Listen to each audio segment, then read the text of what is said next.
The 16th, 1846, one of the great dates in the history of medicine. Before it, the screams, the cries, the moans of the operating theatre. After it, the peace and quiet of modern surgery. The surgeon picked up his knife, dissected out the cyst. Nothing happened, not a murmur. Was he alive or dead? Within a minute or two, he stirred and sat up. The crowds went wild. Warren turned to them and said, "Gentlemen, this is no humbug."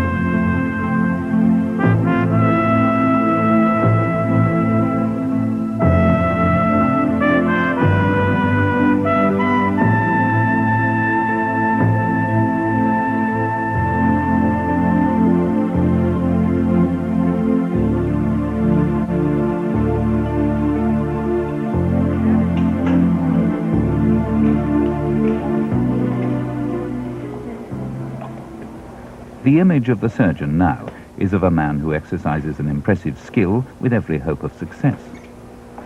150 years ago, when this theatre was in use in the 1830s, a very different surgeon worked in a very different setting. You, come down here and be a patient. Poor fellow, lie up there. Porters would leave us, and then we need, in a non-teaching hospital, two really strong, hefty men to hold the patient down at the first touch of the knife on the flesh. You and you.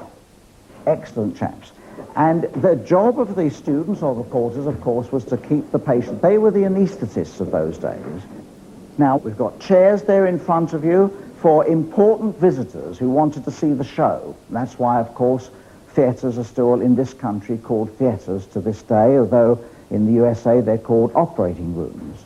Floor would be covered with sawdust to sop up the blood and sometimes the vomit, and there'd be a box here full of sawdust, which would be pushed by the surgeon under the part that was bleeding to catch the blood. The surgeon would come in through this door here, take off his jacket, hang it on the hook, and pick up his favorite operating frock coat. Frock coat stained with the blood and pus and secretions of 100 operations. In fact, the more senior the surgeon, the filthier the frock coat. Now, as I said, time is going to be of the essence in those pre-anesthetic days. Every second was going to be minutes, every minute, hours. Patients would go to the surgeon who had the reputation of being the quickest. And of course, surgeons had to have nerves of steel because they would be operating against the clock with a screaming, struggling patient. Many young men aiming to be surgeons gave up medicine. They just couldn't face the horrors of this room. Yet, surgery had already come a long way. The predecessor of that surgeon was a very rough character indeed.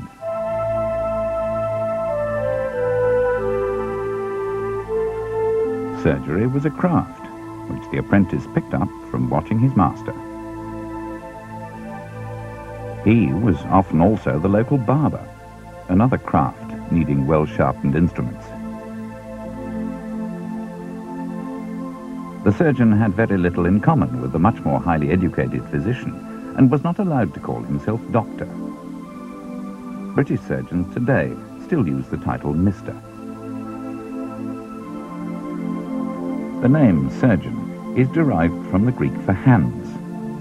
No one expected these surgeons to use their brains. There was medicine as practiced by the clerics, who were specifically banned from actually getting blood on their fingers.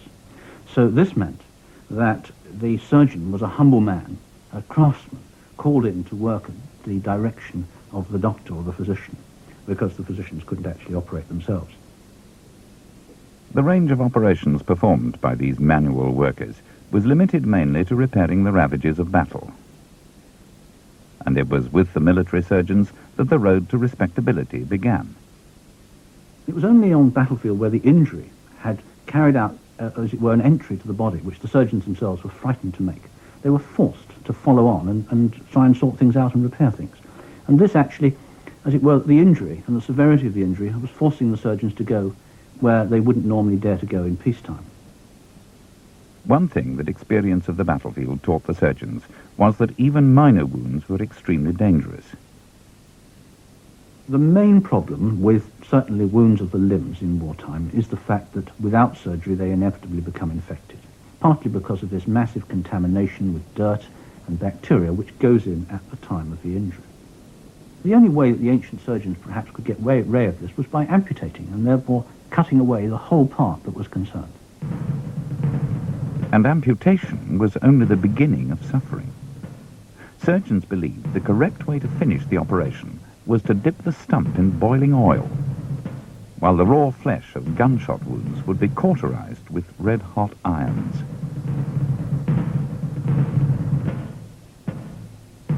In the mid-17th century, when Ambroise Paré became a military surgeon, he was taught this as the one safe procedure. It was only, in fact, Paré who initially discovered by accident, because of the one day when he was a young military surgeon, he ran out of oil.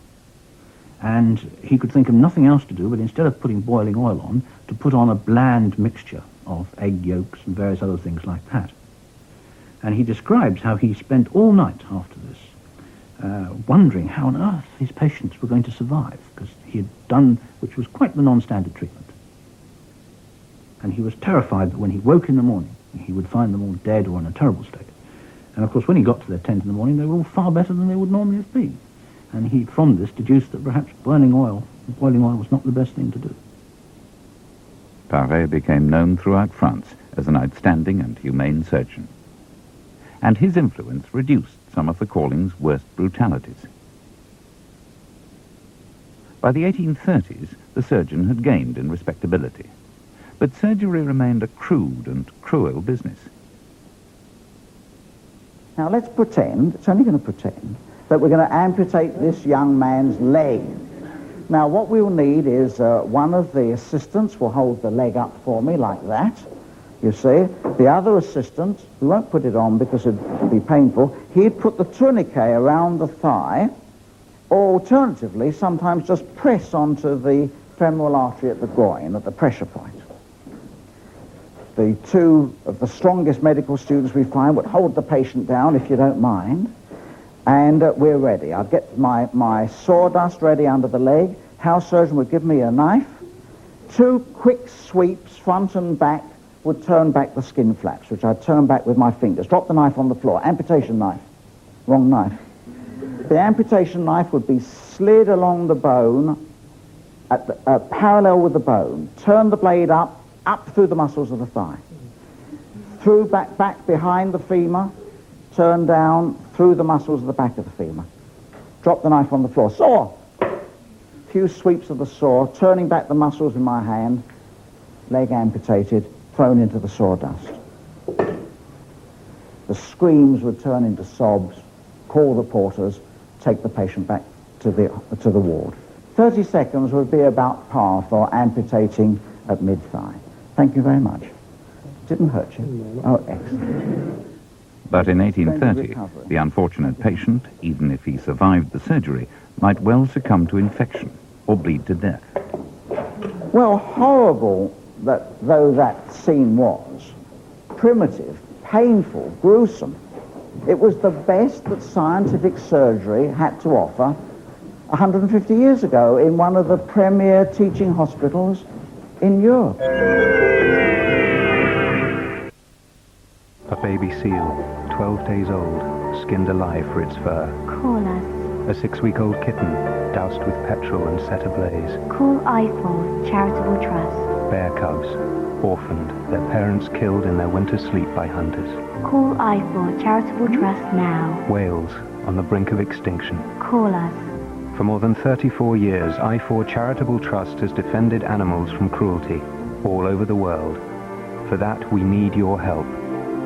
baby elephants, their families slaughtered for ivory, chimpanzees illegally killed and eaten, seabirds, victims of oil spills. For only £2 a month, you can help save all these tortured or endangered animals. Call now. As a special thank you, we'll send you Snowy, the symbol of our charity, free. Call I4 Charitable Trust. 0800 083 1881. Thank you. Anything to declare? I, Max Wild, declare my undying love for Brussels sprouts, steamed Swedes, artichoke hearts, and... Real kids aren't always into stuff that's good for them. New Sunny D Caribbean can help. Each glass contains a day's supply of vitamin C and is available with no added sugar. New Sunny D Caribbean, because no child's like Max Wild. I need the best deal on my car insurance, but how will I decide who to call? 0800 00 1066. 0800 00. Who's singing that? Me, Harry Hastings. Don't you know Hastings Direct were the cheapest car insurance providers for 2004? 4 out of 5 people could save up to £226 by calling Hastings Direct. If you're looking for cheaper car insurance, make one call to Hastings Direct now. 0800 00 1066. The property ladder's all very well when you're on the way up. But many British homeowners have had a nasty surprise. They're the unlucky people who bought an endowment mortgage and now find their policy does not cover the original loan amount. They're facing a final shortfall with no extra money left over. But here's the good news. If you think you were missold your endowment policy, then you could be entitled to compensation. Claim to Gain offers a free helpline for all homeowners whose endowment mortgages are not on target.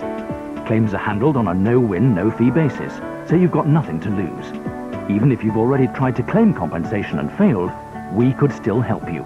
But you need to move quickly, as there may be a time limit on your right to make a claim.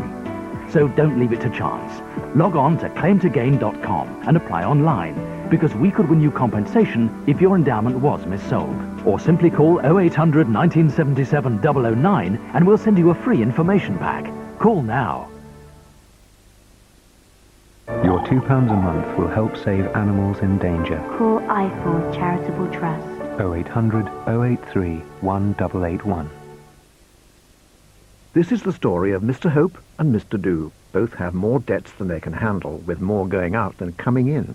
Mr. Hope sits there week after week waiting for his 6 numbers to come up because he hopes it'll be him, except it isn't. Or for 8 draws on his coupon, but they aren't. Or for Ernie to choose his number, but he doesn't. And Mr. Hope sits there hoping that something will turn up, but it doesn't, and his bills keep mounting up and up and up. Mr. Do, on the other hand, knows he's got to do something, so he gets himself a debt-buster loan. It's easy, quick, and he does it all on the phone. And despite a poor credit history, Mr. Do cuts his monthly bills in half. Yes, half. Now he's even got enough money over each month to get a new car and take Mrs. Do away for a well-earned holiday. So if you've got debts, don't just hope something will turn up. Do something about them. Ring Debt Buster Loans now on 0808 132 0099 and get a loan that could cut your monthly bills in half. Debt Buster Loans. They can turn your life around. Where will you find the best of British comedy this summer? The Baby in Black is back! Throughout the week, it's all in one place. You've really worked out your banter, haven't you? This is a different thing. It's spontaneous and it's called wit. I was expecting someone else. So was I, but your mother swears you're ours. Summer nights of comedy with a chance to win your own piece of comedy history. Ooh, tonight from 9 on UK TV Gold. Few patients would submit to the agony of the knife, so the surgeon's repertoire was limited. His most heroic operation at that time was the awful cutting for stones in the bladder. It's interesting that bladder stones were very, very common at that time. They're not nearly as common now, thank fortune. They were terribly painful, and after a man had gone through this awful pain, it was commoner in men than in women, for many years, finally he was willing to submit to this terrible, dreadful operation of cutting for stone, which was done without anesthesia, had a high mortality, but sometimes it was successful and the patient could go back to his regular life again. For surgery to advance beyond a brutal craft, 3 main barriers had to be overcome. The control of blood loss, the curse of surgical infection, and above all, the conquest of pain. They used alcohol, of course. People often got pretty drunk before operations. They gave a lot of morphia and laudanum and other heavy drugs of that type. And we have reason to believe from pictures a little earlier than that in the 16th century that actually they would have a boxer or a rather tough fellow off the street with a boxing glove on who would try to knock out people before operation. Seems incredible, but evidently that was done. So they did do things, but many people, as the military surgeon said, they'd give the soldier a bullet and tell him to bite that bullet, and then they would amputate the leg in very fast time. And it just seems incredible suffering, and yet many lives were saved, and it's quite surprising the operations they did. In 1809, in the living room of this house in Danville, Kentucky, the surgeon Ephraim McDowell performed one of those exceptional feats of surgery. His patient, Mrs. Susan Crawford, was suffering from a gigantic tumor of the ovary. A truly heroic lady, she travelled 60 miles on horseback to get here. As McDowell prepared to operate, an angry crowd gathered outside, threatening to shoot him if his patient died. I made an incision 9 inches in length into the cavity of the abdomen. We cut open the tumor and took out 15 pounds of dirty gelatinous substance, after which we extracted the sac, which weighed 7 pounds and 1/2. The operation lasted 25 minutes with no anesthetic. Mrs. Crawford lived to the age of 78, so her suffering was rewarded. Yet she could have been saved so much agony if her surgeon had known of research done 9 years before on the gas nitrous oxide. The work was done by the chemist Humphrey Davy, and when he came to publish his results, he described the pain-killing effect of breathing the gas and suggested its use in surgery. Unfortunately, the book's obscure title meant that it went unnoticed by most surgeons. Davy called his preparation laughing gas, and cartoonists had plenty of ideas for its use.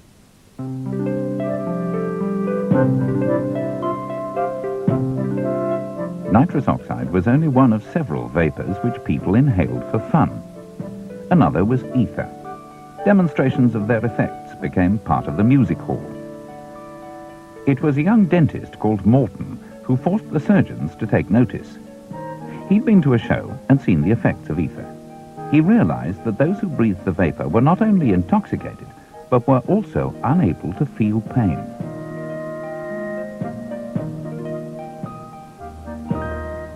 Morton took his discovery to Massachusetts General Hospital, where it was tried out during an operation by one of the most influential surgeons in America, Professor John Warren.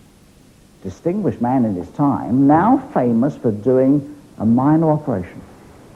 Because the operation that was done was on a young boy called Gilbert Abbott, a young lad of about 17 or 18, who had a little simple cyst in his neck. Room was packed. It was a room like this with students and surgeons who heard some miraculous thing was going to take place.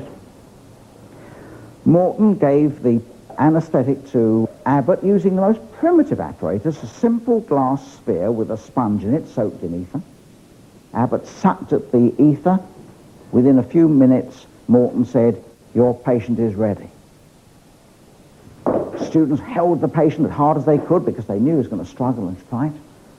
Warren picked up his knife, dissected out the cyst. Nothing happened, not a murmur. Was he alive or dead? Within a minute or two, he stirred and sat up. The crowds went wild. Warren turned to them and said, "Gentlemen, this is no humbug." Modern anesthesia brings out the poet in the surgeon, you see. October the 16th, 1846, one of the great dates in the history of medicine. Before it, the screams, the cries, the moans of the operating theatre. After it, the peace and quiet of modern surgery. A commemorative photograph was taken, but not until 2 days later when the group reassembled for the purpose. They had, after all, made history. Warren immediately went on to use anesthesia in major operations, and the surgical hierarchy was converted. Within 2 months, a report appeared in The Lancet, published in London. It came to the attention of Robert Liston, senior surgeon at University College Hospital.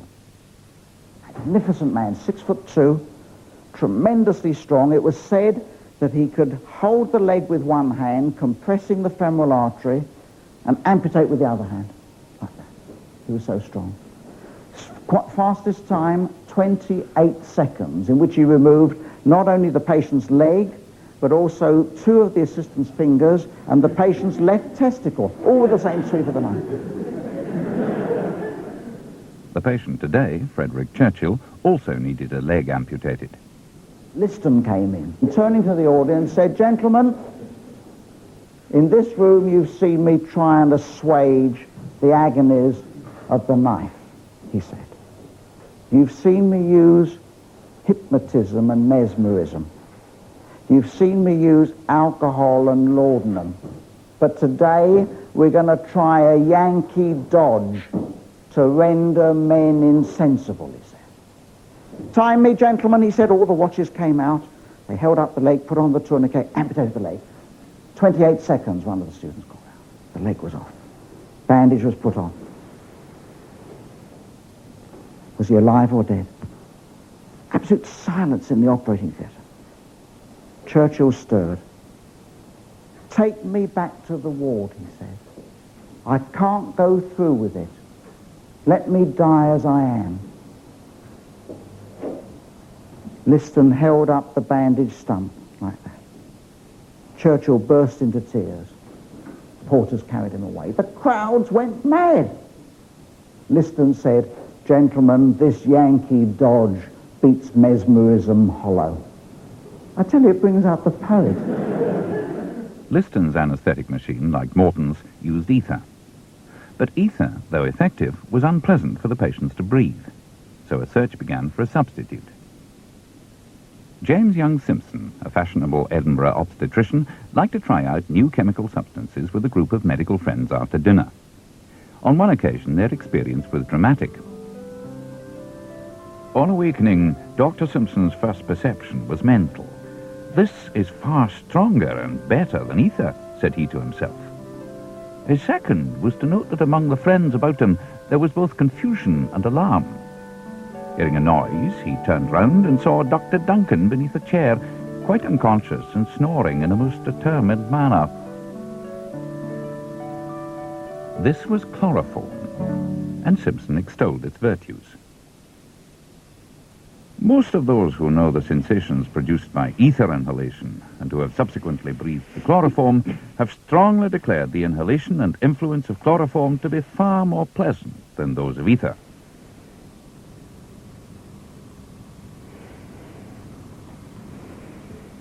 The first time Simpson used chloroform, his patient gave birth to a girl.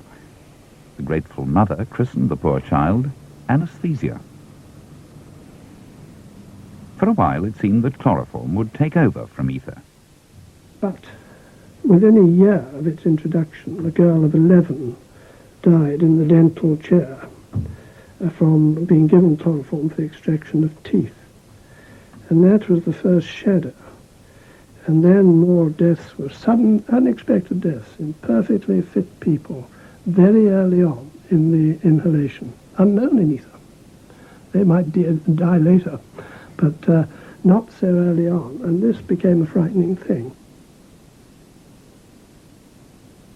Attempts were made to solve the problems with more sophisticated apparatus, but the chloroform deaths continued, so most anaesthetists returned to ether.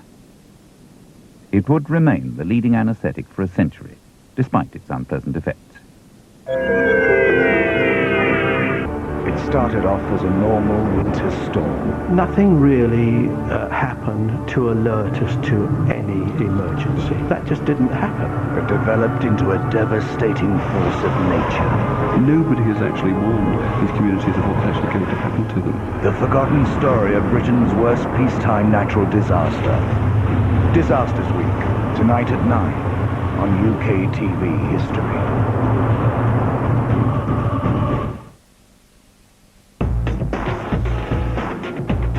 You don't have to keep going round in circles to find a better deal on your car insurance.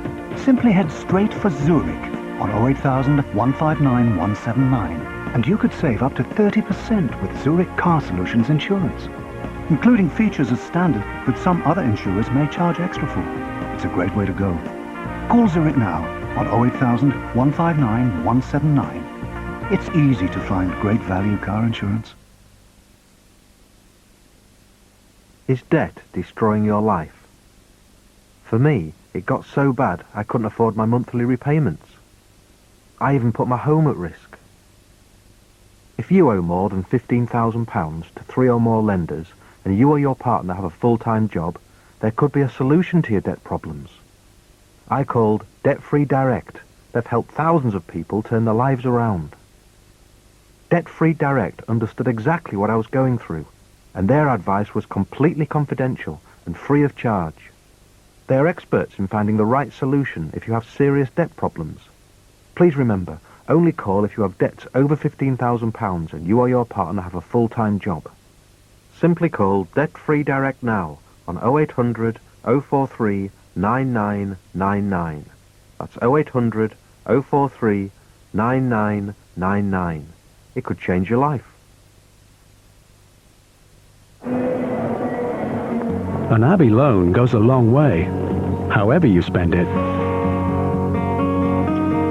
And now our rate's gone down, it's even more affordable. So if you've something special to pay for, or you want to pay off what you owe elsewhere, call us for a decision in minutes. Our rate offer ends on the 31st of August, so call now on 0800 032 4266. Abbey, more ideas for your money. Everybody wants perfect vision. Who wouldn't? No glasses, no contact lenses. I saw a difference immediately, and after a few hours, my sight was brilliant. Ultralaser now offers the most advanced wavefront and iris recognition technology in all their clinics.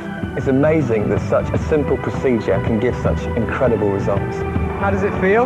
Unbelievable. For a free DVD and information pack, free phone 08000 08000 or visit ultralaser.com.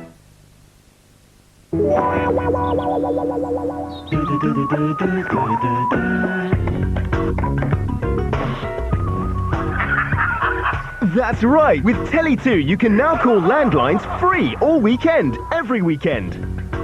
Sign up for Tele2 Standard and get free weekend calls. There's no need to pay a set-up or monthly fee. And you keep your phone, BT line and number. Call 0800 027 8080 to sign up today. Tele2, why pay more? This summer, around 3 million people will break down. So as a member of the AA, you'll be glad you've got a friend. We've almost twice as many dedicated patrols as anyone else. So on average, we'll be with you within 37 minutes. And using the latest technology, we can fix around 8 out of 10 of all breakdowns. All from just £39. How are you? Join now by calling 0800 444 999 or buy online.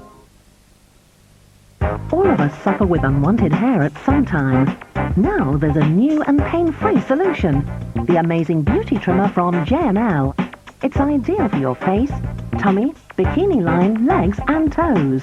It's great for him as well as her. The 2 high-speed trimming foils are safe and gentle, even on the most delicate areas. The superb JML beauty trimmer is only $14.99 right now at Boots, Debenhams and jmldirect.com.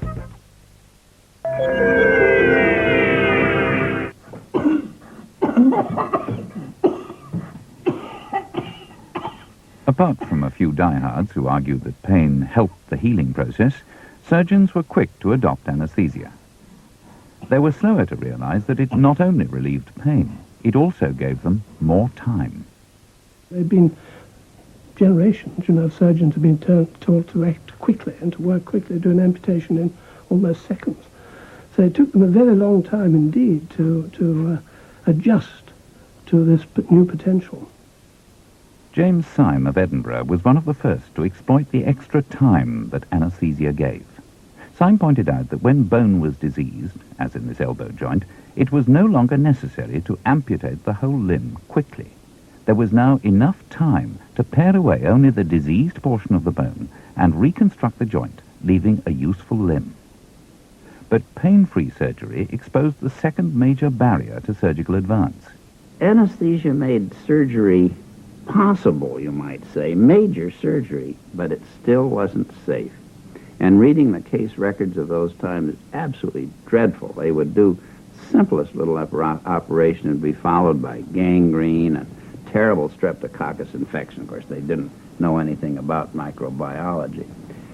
Several historians of surgery describe the period between the discovery of ether and the work of Lister, which we'll call 1870, as the black period of surgery, because operations were done that shouldn't have been done, and the results were terrible. The chemist Pasteur signaled the way out of surgery's black period. He discovered bacteria and showed that they were involved in spreading disease.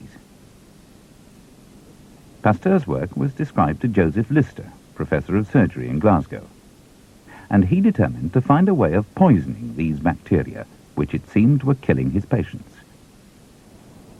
Well, the professor of chemistry in Glasgow was a friend of his, and the professor of chemistry in Glasgow said to Lister, there's a marvellous new process they're using in the sewage works in Carlisle. They're putting carbolic into the sewage, and it cuts down the smell.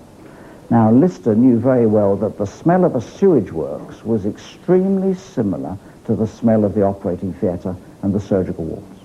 So he got some carbolic, and he decided to kill the microbes using carbolic acid. And the crucial experiment was in August 1865. A child, James Greenlees, had broken his leg. Lister should have amputated, because this was a compound fracture, the bone had broken through the skin, and a lethal infection was bound to follow. But he didn't amputate. What Lister did was to apply phenol, which is a mild antiseptic in the concentrations he used, directly to the protruding bone and to the tissues around it.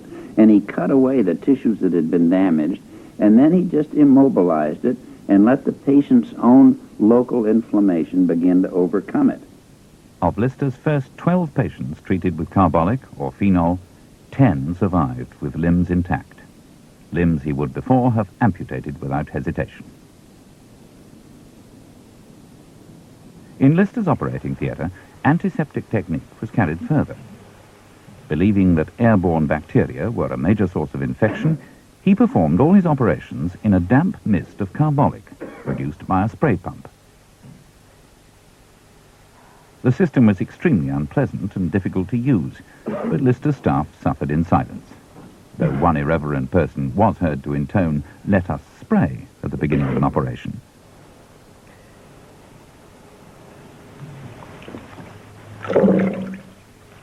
But despite its success in Lister's hands, the carbolic regime was not quick to catch on. Surgeons elsewhere were unconvinced of the need for this troublesome procedure.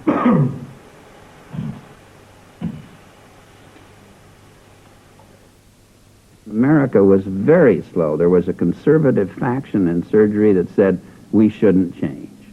And in a way, medicine, science, fields of learning always have the conservatives saying let's not change our thinking and the radicals saying let's change. There's always a tension there. It's a healthy tension. And in this country we were slow, but finally, of course, we did.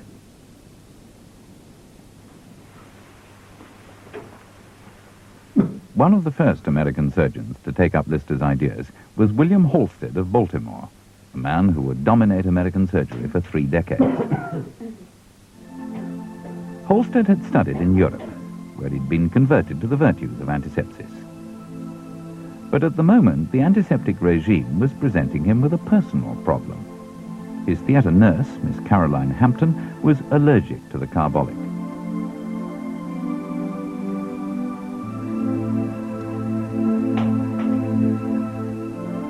The rash on her hands became so severe that she threatened to desert her post.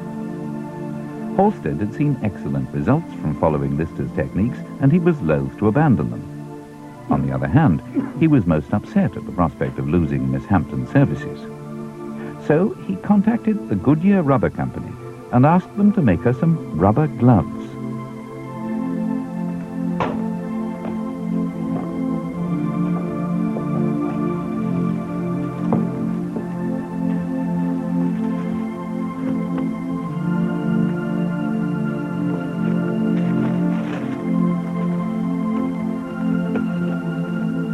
the reason for Halstead's extraordinary solicitude became apparent the following year, when he and Miss Hampton were married.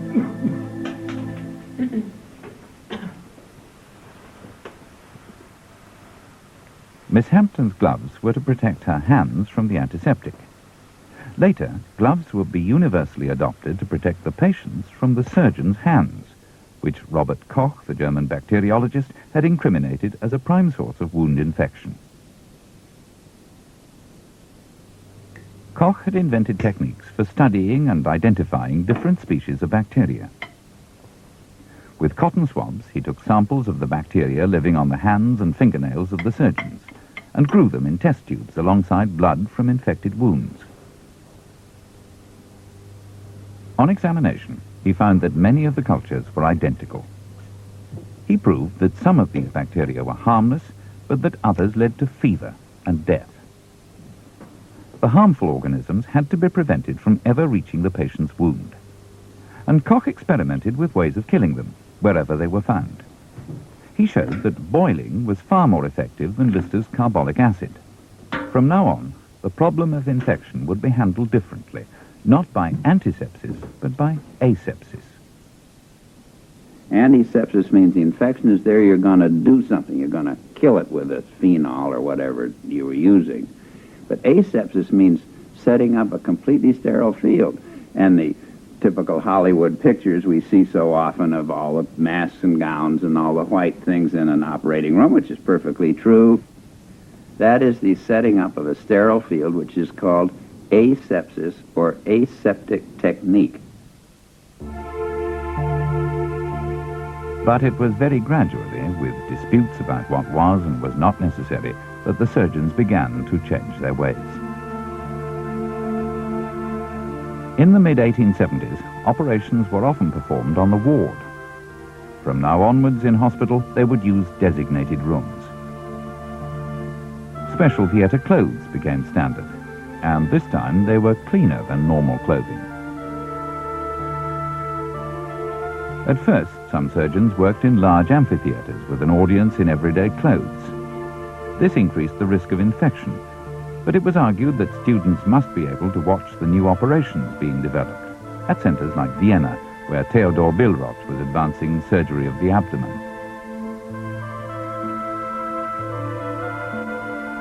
The amphitheatres disappeared when the audiences became smaller. Some said because surgery lost its excitement. The patients now tended to survive. In William Halstead's theatre, where rubber gloves were first worn by Miss Hampton, surgeons now adopted them as an aseptic precaution. At first, Halstead himself only covered 2 fingers and thumb, because like many surgeons, he was worried that the gloves would make him clumsy. But he soon adopted the full gloves, as he developed new operations where the wounds were very large, too risky without good control of infection. And his team wore hats, as it was observed how fertile a source of bacteria hair could be. And finally, masks were adopted, at first by the surgeons only, later by everyone in the theatre. If you think you were missold your endowment policy, then call Claim for Endowment now, because you could be entitled to compensation. Thousands of homeowners are finding their endowment mortgage doesn't cover the original loan amount. So if you're facing a shortfall, speak to us, because we could win you compensation if your own endowment policy was missold. We're experts at winning endowment claims for people like Mr. and Mrs. Vince. With our help, they won over £6,700 compensation. Mr. Draper Harding was missold his endowment, and now we've helped him win over £4,000 back. And Mr. and Mrs. Bartlett, they won over £7,200 compensation, money which has really helped them. Claim for Endowment is a free helpline, and the good news is our endowment claim service is on a no-win, no-fee basis. Remember, there may be a time limit on making your claim, so call now or apply online, because we can help you win compensation. Call 0800 881 8372 for free advice about making your endowment mortgage claim. Call now. I'm going to do this equity release thing. Get some of the money tied up in our home and live the high life. Jet off to New York, breakfast at Tiffany's, a spot of shopping. I'll put up the cash for a one-woman show. First Broadway, then the world. Mind, I might need a little nip and tuck. Bob's your uncle. I look like a real model. A waxwork model, more like. All right, I'm getting a bit carried away. The money would come in useful, though. Help us see the grandkids right. Treat ourselves a little. If you think releasing equity from your home could make sense for you, call Norwich Union to arrange to talk to one of our experienced advisors. Phone free on 0800 092 3110. When it's a bright, sunny day, most of us prefer to be in the shade. Buy now and save up to 25% in our summer sale, plus nothing to pay for 12 months. The awnings come with an automatic controller that's so easy to use that even Drummer can do it. And if you'd like details of these beautiful awnings, ring 0800 600 777 today for a free brochure. Come on, Drummer, you've made your point. If you're about to renew your car insurance, call the AA team on 0800 294 5555. Last year they arranged over 1 million policies. And because they negotiate on your behalf, they could save you as much as 30%. And now they're offering a full money-back guarantee to anyone who finds a better quote. If you need car insurance, you need the AA team. Call them now on 0800 294 5555 or go online.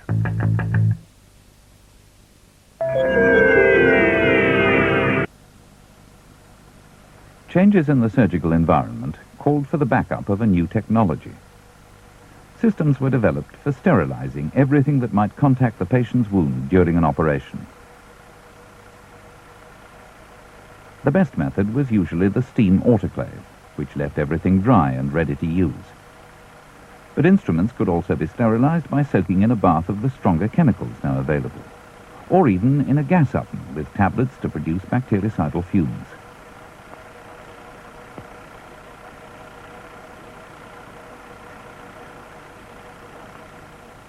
Now, a great era of expansion began. Surgeons no longer had qualms about opening the abdomen, and heroic operations, which had been rare, became widespread. Sometimes they were successful, but sometimes they encountered a problem that at first was as mysterious as infection had been. Surgery had come up against the third barrier. They called it shock. The term shock is interesting. The picture was recognized during the Civil War.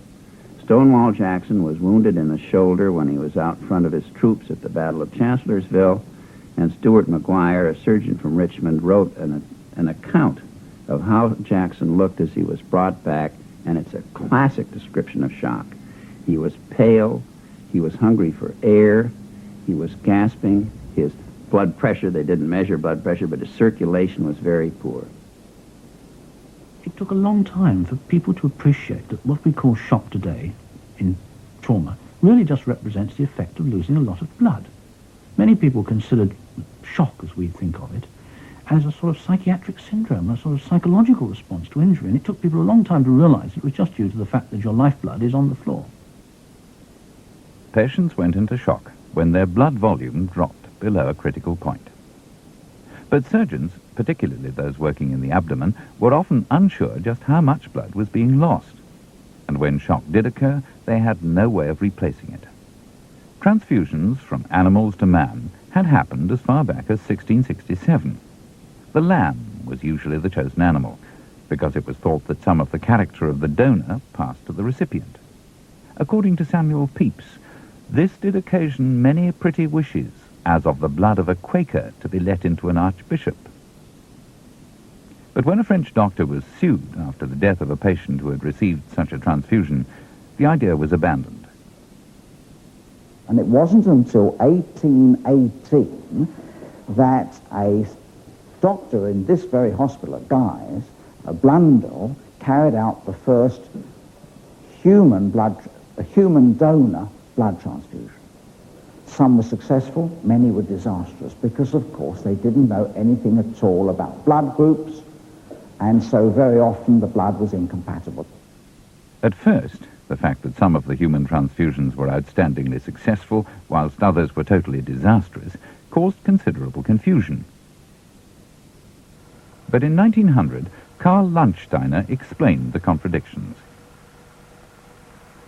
He recognized that there were a number of different human blood groups, and that the red cells from one group would be damaged by contact with the serum of another. Because this damage made the cells clump together, samples of blood could be tested for compatibility. To find out a person's blood group, sera of groups A and B are used. To carry out the test, a drop of diluted blood of unknown group is mixed first with group A serum, and then another drop mixed with group B serum. The reaction can soon be read by the naked eye. If agglutination takes place, the red cells will be seen to form irregular clumps in the clear serum as seen on the left side. The first transfusions of matched blood were very crude. Because blood clotted in air, donor and patient were joined together by a tube. At first, no one had any idea of how much blood had passed across. By using a syringe, they were able to draw a known amount and inject it immediately. Now they knew how much they were transfusing, but it was hardly a practical arrangement. The difficulties remained unresolved until the First World War.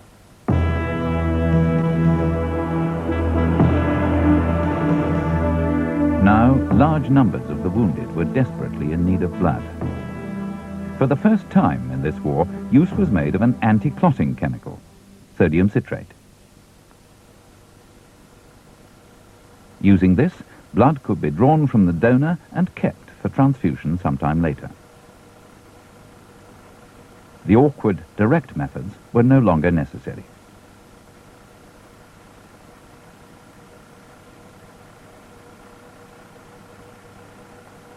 Giving blood began as a patriotic duty, and many people enrolled as donors through the Red Cross. At such a time, it was never considered that blood donors might need to be paid. And in peacetime, the tradition continued that the healthy gave blood freely for the sick.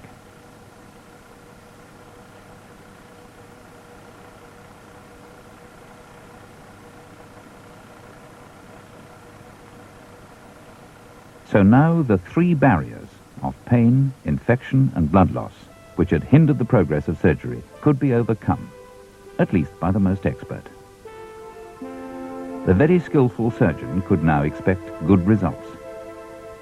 To refine their skills, surgeons began to specialize. The American Harvey Cushing chose to work on the most delicate of organs, the brain, despite the fact that when he began, up to 70% of patients would die on the table. Cushing had studied with brain surgeons in Europe and had learnt there to control bleeding with massive arrays of artery clamps and to use a toothed wire to saw through the skull. Even though blood transfusions were now technically possible, Cushing took great care to prevent excessive bleeding. He was the first neurosurgeon to use diathermy, sealing the cut ends of blood vessels with an electric current. And he made regular checks of his patient's blood pressure. In Cushing's hands, the outcome of brain surgery was transformed. Cushing's technique in operating on the brain, I would think, has probably rarely been equaled. I'm not a neurosurgeon myself, but we had many expert neurosurgeons in our department, and I would say they all respected his abilities tremendously. Cushing's outstanding qualities were also recognized in his own lifetime, so much so that two of his colleagues filmed a record of his 2000th operation.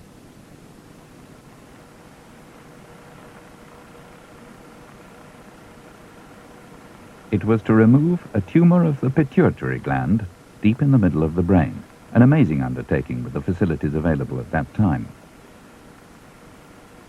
The result of any accidental infection in the brain would be catastrophic. So the observance of aseptic techniques in Cushing's theatre was legendary. Despite the masks, he felt that any talking increased the risk of infection, so his operations were often performed in complete silence.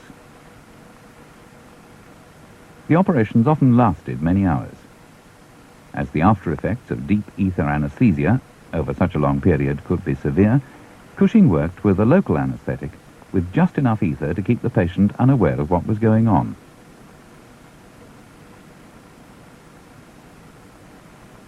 For a large part of his career, Cushing performed just one type of operation, the removal of brain tumours. By practice, he brought his own technique close to perfection.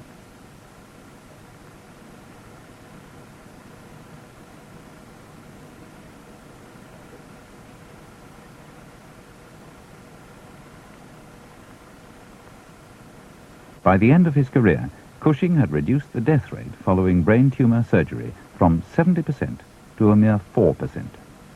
But Cushing was exceptional, the super specialist, performing just one type of operation. And he was working in a top surgical centre with excellent backup facilities.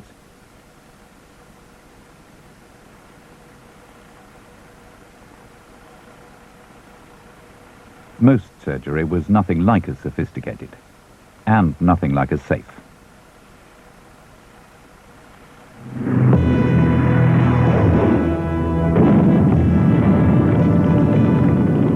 World War II was the catalyst that was to transform the practice of ordinary surgery in the ordinary hospitals of Europe and America.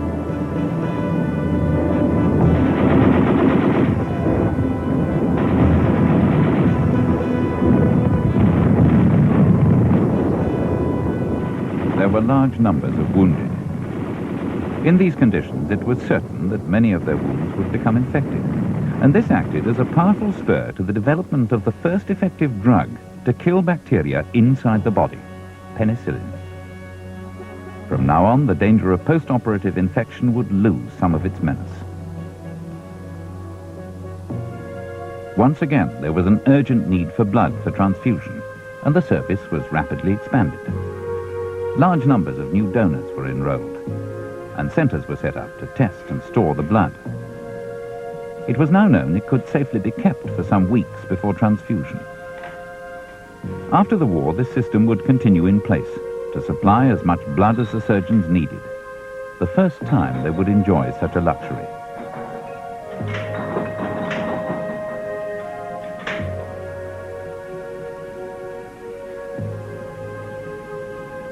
The war also produced a crash program to train anaesthetists. Large numbers were needed to staff the emergency hospitals caring for the wounded.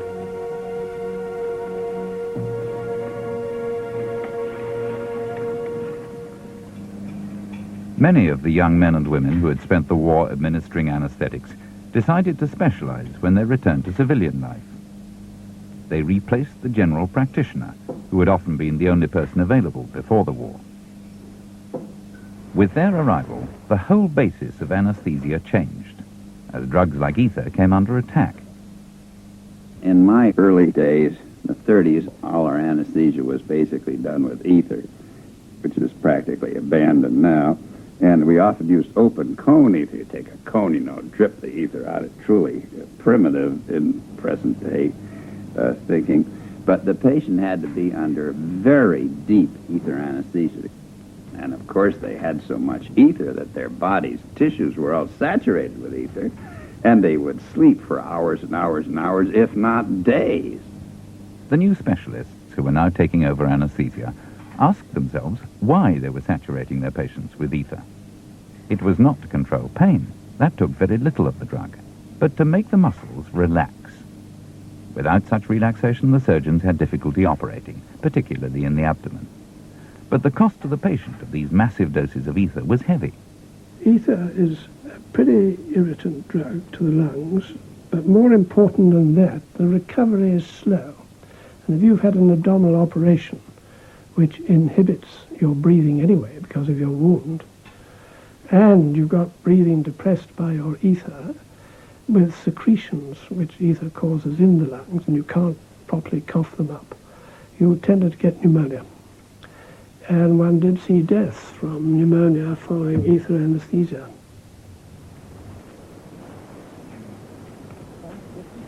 A much more specific method of relaxing the muscles was lurking in the Amazon jungle. The blowpipes, which the hunters used to kill monkeys high in the treetops, fired arrows tipped with poison. And the poison worked by paralyzing the muscles of the monkeys, precisely what the anaesthetist wanted to do to their patients. The active ingredient of the poison was the bark of a vine, and this was used by drug companies to make curare, which from the end of the 1940s became a standard part of the anesthetic whenever muscle relaxation was needed, as in this caesarean operation.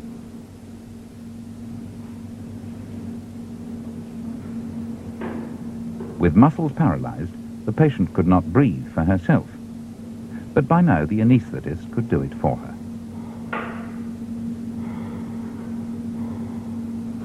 It was typical of the new scientific approach to anesthesia. With curare to produce relaxation, only very light anesthesia was needed. None of the curare got through to the baby, and the surgeon could work easily without worrying about the damaging effects of the anesthetic drugs. The whole procedure could be completed in a fraction of the time, with almost immediate recovery. If a mere 15 minutes after a major operation, the patient could be wide awake and smiling, then surgery's horizons might be limitless. 150 years ago in this room, patients would only lie on this table in desperation, when they were so tortured and in such agony from their gangrenous leg or their stone in the bladder that they'd submit to the surgeon's knife. And often then they'd lose their nerve and say, I can't go through with it, and leave, like poor Frederick Churchill did after his leg was amputated. And now with modern anesthesia, with antisepsis, with blood transfusion, with antibiotics, the modern miracles of surgery, nothing can escape. Everything from the brain to bunions is available for the surgeon's healing knife.